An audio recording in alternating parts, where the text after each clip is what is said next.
ბათუმელებისა და ნეტ გაზეთის დამფუძნებელს მზია ამაღლობელს ბათუმის საქალაქო სასამართლომ აღკვეთის ღონისძიების სახით პატიმრობა შეუფარდა. გადაწყვეტილებას ხმაური მოჰყვა სხვადასხვა მედია საშუალებების წარმომადგენლები, რომლებიც ეს ბათუმში სოლიდარობის მიზნით ჩავიდნენ სასამართლოს გადაწყვეტილებას პოლიტიკურ გადაწყვეტილებად მიიჩნევენ. შეგახსენებთ, რომ ამაღლობელი პოლიციელზე თავდასხმის ბრალდებით 11 იანვარს გვიან ღამით სიცხლის სამართლის კოდექსის შესაბამისად დააკავს. არქაობრივ პასუხისმგებლობას ვისურვებდი პატიმრობის მიღმა მეთანამშრომლ სასამართლოს.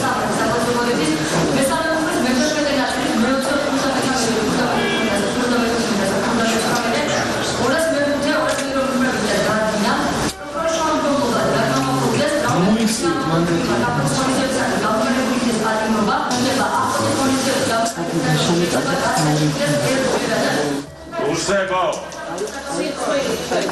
უსეთის სასამართლო!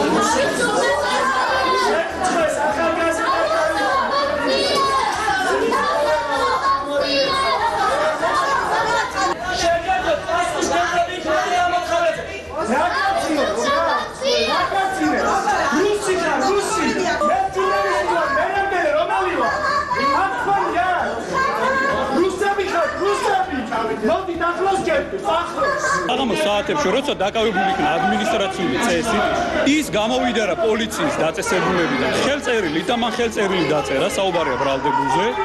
რამდენიმე წუთში ის უკვე პოლიციელზე თავდასხმას ახდენს. რაც შეეხება პოლიციელზე თავდასხმას, იჯება და არის მძიმე დანაშაული.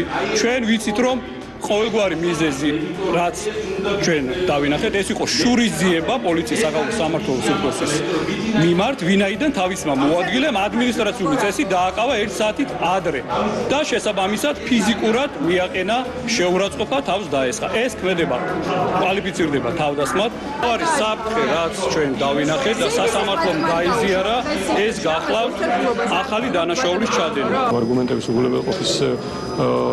უგულებელყოფით მიიღო სასამართლომ გადაწყვეტილება და შეუფარდა ყველაზე მკაცრი აღკვეთი ღონისძიება. პატიმრობა რის გამოყენებით საფუძველი ფაქტობრივად არ არსებობდა და ეს იმ გარემოებებს, როცა მისი დაცვის უფლება იყო დარღვეული და თქვენ უსმენთ სასამართლო პროცესზე, რომ მას დაცვის უფლება დარღვეული ჰქონდა დაახლოებით 3 საათის განმავლობაში.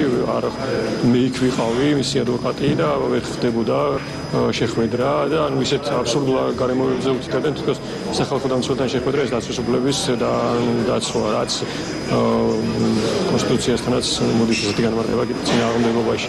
ანუ შესაბამისად ამ გადაწყვეტილებას შევაბარებთ, ანუ საჩივრდება და ანუ აუცილებლად გავასაჩივრებთ ამ გადაწყვეტილებას. ამ სასამართლო პროცესზე მოვიდა წიგნით, როგორ დავამარცხოთ დიქტატურა და კი მზია ამ ქვეყნის თავისუფალ ადამიანებთან ერთად დაამარცხებს დიქტატურას. ეს მინდა მითხრა პირველი საზოგადოებრივი მაუწყებლის მაყურებელს. არ ვაგებ პასუხს არც ჩემს ქმედებაზე და არც იმ ადამიანის ქმედებებზე, რომლებიც აქ ხედავენ როგორ იქცევა ის.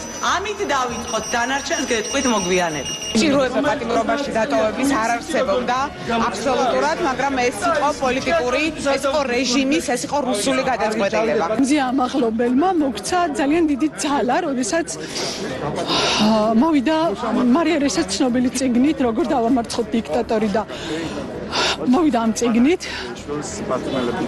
სასამართლო დარბაზში. ჩემთვის ეს არის მესიჯი და ეს უნდა იყოს მესიჯი საზოგადოებისთვისაც, რომ ჩვენ ყველამ ერთად უნდა ვებრძოლოთ და ვიბრძოლოთ, რომ დავამარცხოთ დიქტატორი, რომელმაც მიიტაცა სასამართლო. მზია ამაღლობელი არის ივანიშვილის დანაშაულებრივი რეჟიმის მძევალი. ძალიან მიჭირს ლაპარაკი, ძალიან უსამართლო გადაწყვეტილება არის. მზია არის უწესიერესი ადამიანი, რომელსაც არასდროს არაფერი კანონსაწინააღმდეგო არ გაუკეთებია. ბათუმელები, როგორც ჩანს, ძალიან ბევრ ადამიანს აწუხებდა აქ. მზია ჩაიგდეს ხელში და მათ უნდათ, რომ ასევე დააზიანონ ბათუმელები და ნეტ გაზეთი, მაგრამ ასე ეს ამბავი არ დამთავრდება.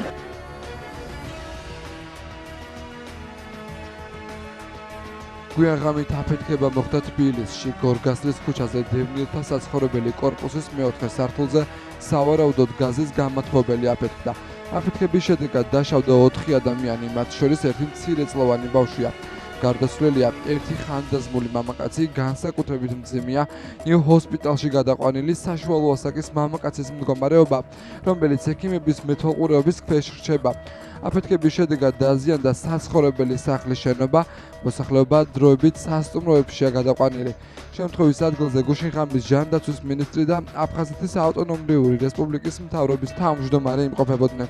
მათ დაზარალებულების საავადმყოფოშიც მოინახულეს. შეზანზარდა კორპუსი, საშინელი გრევის ხმა იყო, აფეთქების ხმა მე არ გამიგია. მაგრამ როგორც დღეს გავიგეთ, მეზობლებს მე-5 და მე-6 სართულზე სუნი უგზნიათ გაზის. და სავარაუდოდ გაზმა გაჟონა, მაგრამ ზუსტად რომელ ბინაში მოხდა, რა მოხდა, არავინ არ იცის. ფანჯრები დაილეწა, მანქანებს და სევიდან დაეცა. და ნუ რა ვიცი, ხა შიგნიდან გამოგვასახლეს, მაშველები სწრაფად მოვიდნენ. ბუღი იყო, პამლი იყო, ჭივილი, კივილი. და მე-4 სართულზე რო ჩამევედით, იქ არეული იყო სულ ყველაფერი. დანგრეული იყო და იქ ერთ ცოლ ქმარს და ბავშვს ეყარა თავზე ეს რა ქვია, ნანგრევები. საფეთქების ხმა მოისმა. ვიფიქრეთ, რომ კალიდორში ალბათ ადრე აგვიფეთქდა ჩვენ დენი და ის იყო. გამოვედით და იყო ყვირილი, რომ მე-4 სართული აღარ არის, რა ვიცი. აფეთქების მერე კარები რო შემოინგრა, ჩაიკეტა, მე ჩემმა ბიჭმა ძალით გამოგლიჯა კარები და გამოვცივდით. აი როგორ ჩამოვედით? აი დღემდე უკვე ვერ ვფიქრობ, როგორ გამოვედით. იმ შოკში ვიყავით. აი ახლაც არ ვიცი. ეს ყველა მოსახლე ვისაც საჭიროება ქონდა გავასახლე და გავიყვანეთ სასტუმროებში და იმდენი ხანი გვეყოლება, რამდენი საჭირო იქნება. დღეს უკვე მობილიზება გვაქვს კონტრაქტორების და ვიწყებთ სამუშაოებს, ჯერდასუფთავების, შემდეგ სწავლა შეფასებას და ვეცდებით რომ უმჭიდროეს ვადებში მაქსიმალურად სწრაფად აღვადგინოთ დანგრეული ფრაგმენტები შენობაში და არის კარებები დანგრეული, არის ფანჯრები, მე-4 სართულს უფრო სხვა რაირი მიდგომა ჭირდება. ყველა არის დაბინავებული, შეიძლება ასე ითქვას, ოპერატიულად და ძალიან დიდი ყურადღებით, რაც შეეხება შენობის გრადობას და სივრცეს, ძალიან მძიმე მდგომარეობაშია. გრადობასთან დაკავშირებით ექსპერტების დასკვნა ალბათ ცალკე იქნება მომზადებული, თუმცა როგორც ვიცით, რომ არაფერი საგანგებო არ არის გრადობის კუთხით, თუმცა სართული მთლიანად დაზიანებულია, კარები ყველგან გამონგრეულია. აფეთქება ეთყობა დაგროვილი იყო მეთანი, გაზი და აფეთქების შედეგად საბედნიეროდ სხვა ოჯახები ისე მძიმე დაზარალებულან, როგორც ეს ორი ოჯახი. დაზარალებულის მდგომარეობა მძიმეა, თუმცა ამჟამად დაძინებულია და პერსონალი ყველაფერს აკეთებს მისი დასტაბილურებისთვის. დანარჩენი ყველა პაციენტი, რომელიც მოხვედრილი იყო კლინიკაში, ამჟამად გაწერილია და ყველა ჯანმრთელობის კუთხით დამაკმაყოფილებელი მდგომარეობა აქვს, ასე რომ არანაირი პრობლემა არ არსებობს. აფხაზეთის მთავრობა გარდაცვლილის დაკრძალვის ხარჯებს აიღებს თავის თავზე, რა თქმა უნდა. აფხაზეთის მთავრობაში გუშინვე შეიქმნა სამუშაო ჯგუფი, რომელიც მუშაობს აღნიშნულ საკითხებზე და აკეთებს ყველაფერს იმისთვის, რომ დაზარალებულებმა მიიღონ მაქსიმალურად ყველანაირი დახმარება.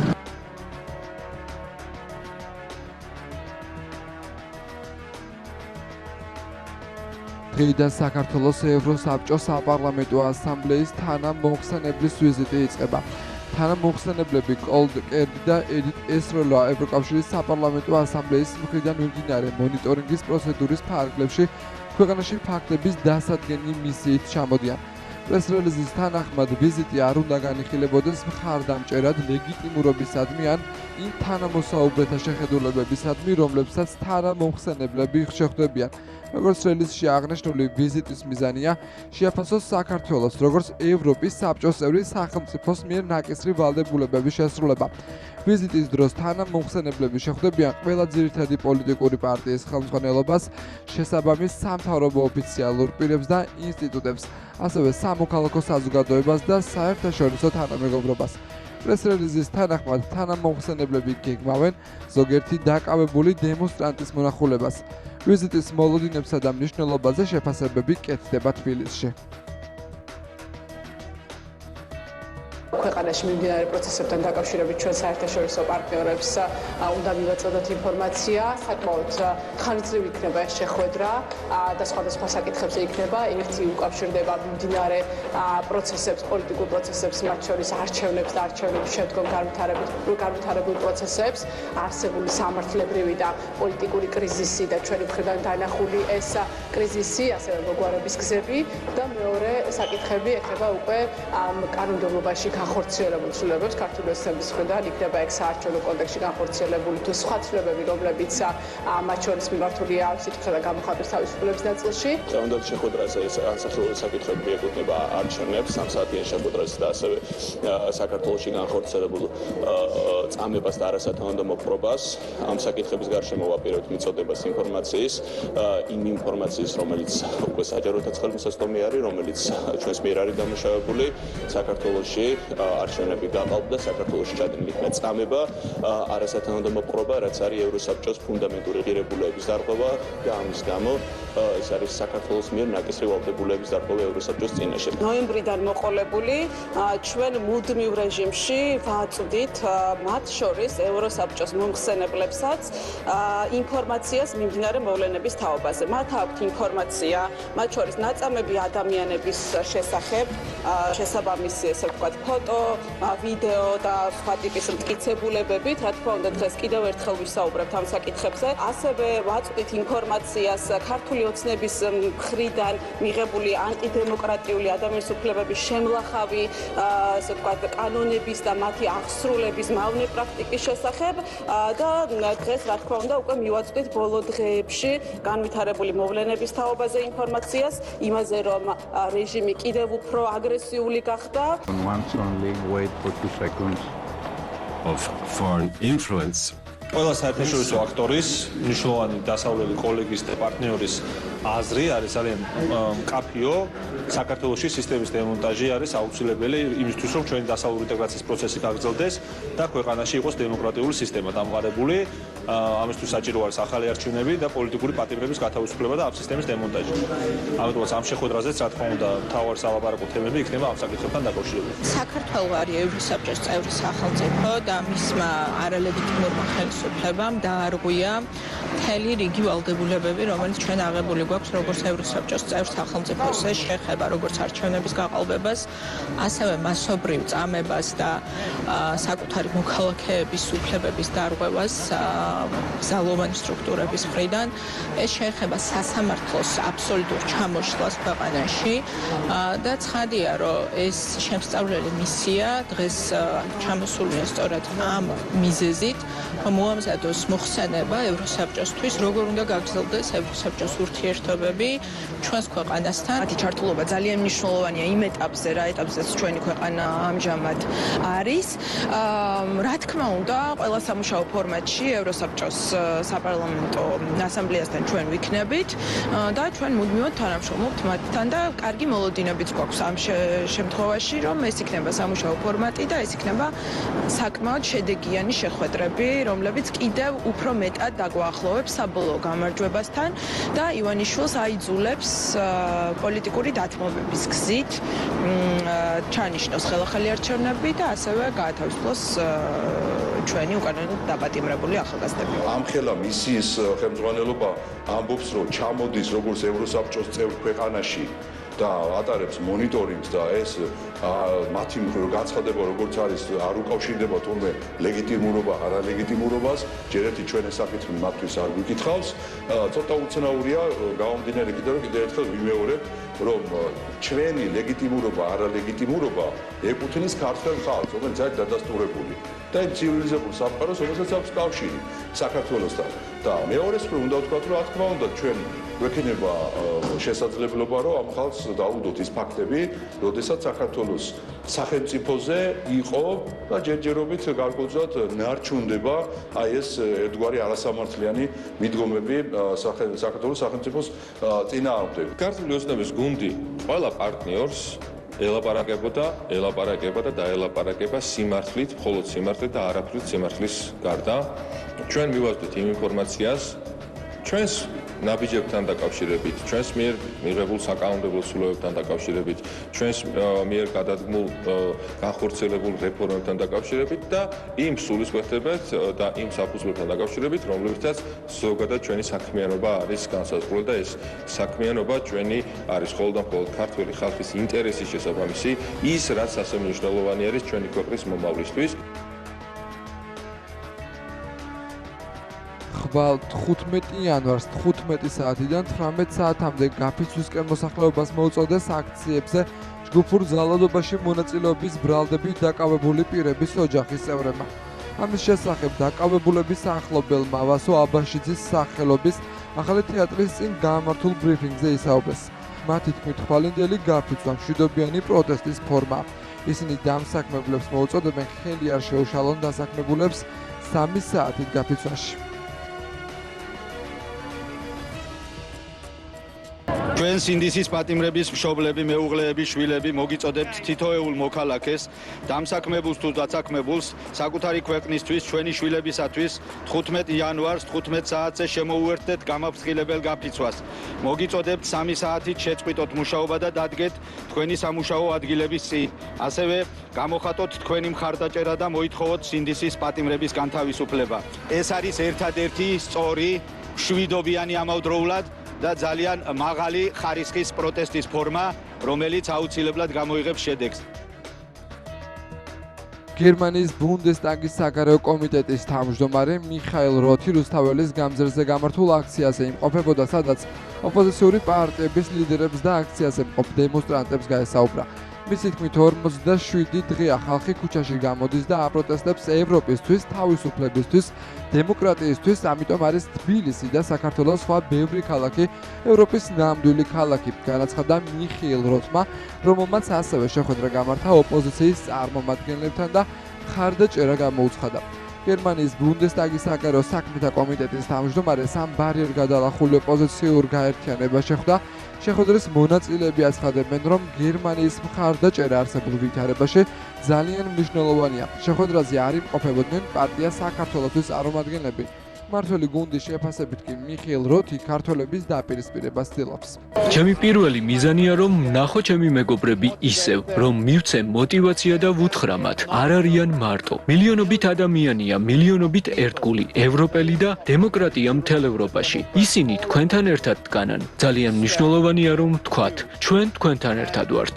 არ დანებდეთ, გთხოვთ, გააგრძელოთ მშვიდობიანი ბრძოლა ყველა ფასეულობისთვის. ეს არ არის შიდა დაპირისპირება ივანიშვილის რეჟიმთან და სამოქალაქო საზოგადოებასთან, ან ოპოზიციასთან. არა და არა. ეს არის უზარმაზარი და ძალიან საშიში კონფლიქტი ავტოკრატიასა და ლიბერალურ დემოკრატიას შორის. მე აქ ვარ იმისთვის, რომ მხარი დავუჭირო ქართველებს, რომლებსაც სურთ იცხოვრონ ევროპაში და არა რუსეთში. საფრანგეთი და პოლონეთი შეთანხმდა, რომ მათ ერთობლივად უნდა დაიწყონ მოქმედება რეჟიმზე უკვე ფინანსური სანქციების და წნახის გაზრდის მიმართულებით, ამიტომ მნიშვნელოვანია ცხადია გერმანელი პოლიტიკოსის ვიზიტი, რომელიც ფიქრობ ძალიან მისი ხმა საქართველოს და საქართველოს ევროპული მომავლის დასაცავად ძალიან ხმამაღლა ისმის ევროპაში. ამიტომ ჩვენ საუბარი გვქონდა სწორედ იმაზე, როგორ ხედავთ ევროპიდან, ევროკავშირის მხრიდან წნეხის გაზრდის შესაძლებლობებს და რა შეიძლება ამისთვის გაკეთდეს, რომ სწრაფად უზრუნველყოთ ქვეყანაში ახალი არჩევნები. კონკრეტული მიზეზი იმისა, რომ ჩვენ არ დავესწარით როთთან შეხვედრას არ არსებობს, თუმცა არის შეხვედრები, სადაც ჩვენი პოლიტიკური ძალა არის წარმოდგენილი სხვა პარტიებთან ერთად და არის შეხვედრები, სადაც არ ვარ წარმოდგენილები. საერთაშორისო პარტნიორების მხრიდან ნებისმიერი ვიზიტის ინიციატივა და ნებისმიერი ვიზიტი იმ ეტაპზე, რა ეტაპზეც ჩვენი ქვეყანა არის ძალიან მნიშვნელოვანი. ეს არის მათი კეთილინება, მათი ჩართულობა და ეს არის ძალიან კარგი მათი მხრიდან. თუ ეს დაეხმარება იმ პროცესებს, რაც ხდება დღეს ჩვენს ქვეყანაში და თუ ეს დაეხმარება ქართული ოცნების რეჟიმს გააცნობიეროს საკუთარი პასუხისმგებლობა არსებულ ვითარებაში, ეს არის ძალიან მნიშვნელოვანი და ძალიან კარგი. ბატონი როთი მოგეხსენებათ, რომ პოლიტიკიდან მიდის, მისმა პარტიამ იგი აღარ აირჩია პოლიტსაბჭოში და მოუწია პოლიტიკასთან გამომშვიდობება, თუმცა ჩვენი რადიკალური ოპოზიციისთვის მაინც აქტუალური პოლიტიკოსად რჩება. მისი ვიზიტები თქვენ კარგად გახსოვთ. და კონტრპროდუქტიული იყო ნამდვილად ის რადიკალებისთვის იგი ჩამოყავდათ იმისთვის, რომ თითქოს და რაღაცა მუხტია ეწია აქციების პერიოდში, მაგრამ ისეთი განცხადებებით გამოირჩეოდა, მაგალითად შეურაცხყოფდა ჩვენს რელიგიას, ასე შემდეგ, რომ პირიქით კონტრპროდუქტიული იყო და ბატონი როთი რომ ჩამოსულიყო საქართველოში წინა საარჩევნოდ კიდე ორჯერ, სამჯერ, მეც მოვნეთ, რომ ჩვენ გაცილებით მაღალ პროცენტს ავიღებდით, ვიდრე ავიღეთ. გერმანული პოლიტიკიდან გარიყულ და გაგდებული ადამიანი ქართულ პოლიტიკაში რომ გვეტენება და ერთი ამით არის დაკავებული როგორმე დააპირისპიროს ქართველები ერთმანეთს და ლანძღოს ჩვენი ეკლესია, ეხლა ვინც მას ჩაეხუტება, ერთადერთ რამეს აჩვენებს და იზიარებს იმ მორალს, იმ შეხედულებებს და იმ პრინციპებს, რომელიც მას აქვს, რომ დააპირისპიროს ხალხი და შემოაგდოს შუღლი ზოგადად ადამიანებს შორის. ერთი აგენტი სხვა აგენტებს უსაფრთხებს, ასე ვთქვათ, ხარჯს უჭერს, უპარდელშკებს, მათ სასარგებლო ენაზე რო ვთქვათ, ორივე ენაზე ვთქვი, რომ ვიღაცამ რაღაც არ მოახერხოს საკასპეკულირება, ანუ ქართულად ხარჯს უჭერს იმაში, რომ მათ შეინარჩუნონ მართულ გუნდში საგამოძიებო კომისიაზე საუბრობენ, რომელმაც ნაციონალური მოძრაობის დანაშაულებრივი ქმედებები უნდა შეისწავლოს. კომისია საგაზაფხულო სესიის პირველივე კვირაში შეიქმნება. კომისიის მიერ მომზადებული დასკვნა კი სამართლებრივი რეაგირებისთვის პროკურატურას გადაეცემა. ქართულ ოცნებაში ამბობენ, რომ ეს პროცესი მნიშვნელოვანია, მათ შორის საზოგადოების ინფორმირებულობისთვის, ნაციონალური მოძრაობის პოლიტიკური წარსულის შესახებ. ჩვენ ვაპირებთ, რომ გამოვიზიოთ თითოეული ის საკითხი, რომელიც სისხლიანი რეჟიმის შემქმნელმა, წამებულ რეჟიმის შემქმნელმა ნაციონალურმა მოძრაობამ ჩაიდინა, ყველა ის დეტალი იყოს საზოგადოებისთვის კიდევ ერთხელ თვალსაჩინოდ წარმოდგენილი, მათ შორის იმ ახალგაზრდებისთვის, რომელსაც არ აქვთ ინფორმაცია ან კოლექტიური ნაცმოძრაობა ცდილობს, რომ გარკვეულ ბურანში ამყოფოს, მოატყუოს, რაც მთავარია, ამას ექნება კონკრეტული შედეგი გამოიხატება დასრულებაში იმ მავნებლური ძალისა, რომელსაც კოლექტიური ნაცმოძრაობა ქვია. ჩვენ აუცილებლად აღვასრულებთ იმ დაპირებას, რომელიც საზოგადოების წინაშე წინასაარჩევნოდ გავაჟღერეთ. ეს არ იყო მხოლოდ დაპირება, ეს არის ის, რასაც ჩვენი საზოგადოების უდიდესი ნაწილი წლებია ითხოვს. თუმცა კოჰაბიტაციის რეჟიმმა არ მოგვცა იმის საშუალება, რომ ეს პროცესები უფრო ადრე წარმართულიყო 2025 წლის საგაზაფხულო სესიის დაწყების პირველივე კვირას ერთ-ერთი პირველი საკითხი რაც დაინიცირდება არის სწორედ აი ამ სპეციალური საგამოძიებო კომისიის შექმნა. სახელმწიფო დროშის დღე აღინიშნა თავდაცვის ძალების ქვედანაყოფებში. თავდაცვის სამინისტროს ტერიტორიასა და თავდაცვის ძალების სამხედრო ბაზებზე დროშის აღმართვის ცერემონია გაიმართა. ქვეყნის ეროვნული სიმბოლოს პატივისცემის ნიშნად თავდაცვის ძალების სამხედრო მოსამსახურეებმა სახელმწიფო ჰიმნის ფონზე საქართველოს დროშების საზეიმოდ აღმართეს. სახელმწიფო დროშის დღესთან დაკავშირებით დროშის აღმართვის ცერემონია გაიმართა შინაგან საქმეთა სამინისტროს სხვადასხვა დანაყოფებშიც. თითოეული საქართველოს მოქალაქეს ეს დღე და განსაკუთრებით იმ ჯარისკაცებს, რომელიც ყოველდღიურად ამ დროშას იცავენ და მინდა უსურვო მათ წარმატება უსურვო და ღირსეულად დაიცვან ეს დროშა. ეს დროშა ჩვენი სიამაყე. დღეს კალანდობა აღნიშნეს ოზურგეთის მუნიციპალიტეტის სოფელ შემოქმედის ეთნოგრაფიულ სივრცეში. კალანდა 2025 წლის უძველესი ტრადიციებით იზეიმეს, როგორიცაა აგუნას გადმოძახილი, მეპლის ფეხადობა, გურული ღვეზლის ხობის რიტუალი, ასევე გაიმართა თეატრალური პერფორმანსები და მოეწყო ადგილობრივი ნაწარმის გამოფენა გაყიდვა. კალანდობის აღნიშვნა სტუმრებთან ერთად ესწრებოდა პარლამენტის თავმჯდომარე, უმრავლესობის წევრებთან და ადგილობრივი ხელისუფლების წარმომადგენლებთან ერთად. ღონისძიება გალა კონცერტითა და ფოიერვერკით დასრულდა. კალანდას ულოცავ გურიას და სრულიად საქართველოს. მშვიდობა ყოფილიყოს ჩვენს გულებში, მშვიდობა ყოფილიყოს ჩვენს ოჯახებში, მშვიდობა ყოფილიყოს ჩვენს სამშობლოში. 2025 წელი ყოფილიყოს სიკეთის, კეთილდღეობის, ჩვენი ქვეყნის გამკლიანების მომდანი წელი.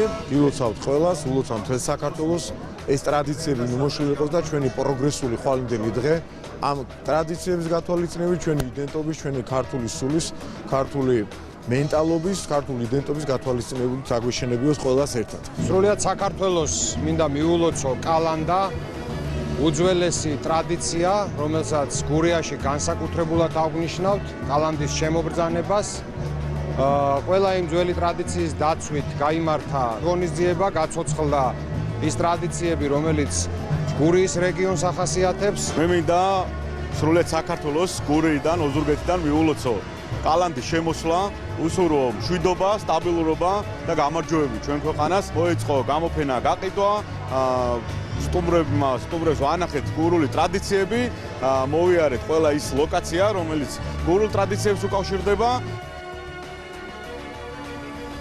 2024 წელს ქვეყნის სამივე საერთაშორისო აეროპორტში მგზავრთა ნაკადმა მოიმატა და 7.400.000 გადააჭარბა, რაც 24%-იანი ზრდაა წინა წლის ანალოგიურ პერიოდთან შედარებით.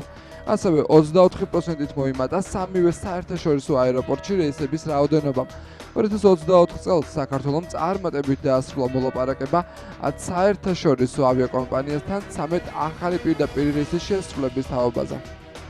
2024 წელი ქართული ავიაციისთვის და საქართველოს აეროპორტების გაერთიანებისთვის იყო ისტორიული წელი, რადგანაც ჩვენ შევძელით და 7.400.000 გზავრზე მეც მომიმსახურეთ სამივე საერთაშორისო აეროპორტში, რაც წინა წელთან შედარებით 24%-იან ზრდას წარმოადგენს. გასულ წელს ჩვენ წარმატებით დავასრულეთ მოლაპარაკებები 10-მდე ავიაკომპანიასთან 13 პირდაპირ მიმართულებით. გასულ წელს ჩვენ ქვეყანაში შემოვიდა ავსტრიის ავიახაზები, ავიაკომპანია ტრანსავია, ისევე როგორც Air China და სხვა, მაგრამ ძალიან მნიშვნელოვანია, რომ მიმდინარე წელს ჩვენ წელს ვიწყებთ ძალიან მნიშვნელოვანი ახალი სიახლეებით, ავიაკომპანია British Airways, EasyJet, ისევე როგორც ავიაკომპანია Edelweiss დაიწყებენ პირდაპირ ფრენებს ლონდონიდან, მილანიდან, ჟენევიდან და ციურიხიდან, რაც რა თქმა უნდა გვაძლევს ოპტიმიზმის საფუძველს, რომ მიმდინარე წელი იქნება განსაკუთრებით წარმატებული ჩვენი ქვეყნის ავიაციისა და ტურიზმის სექტორისთვის.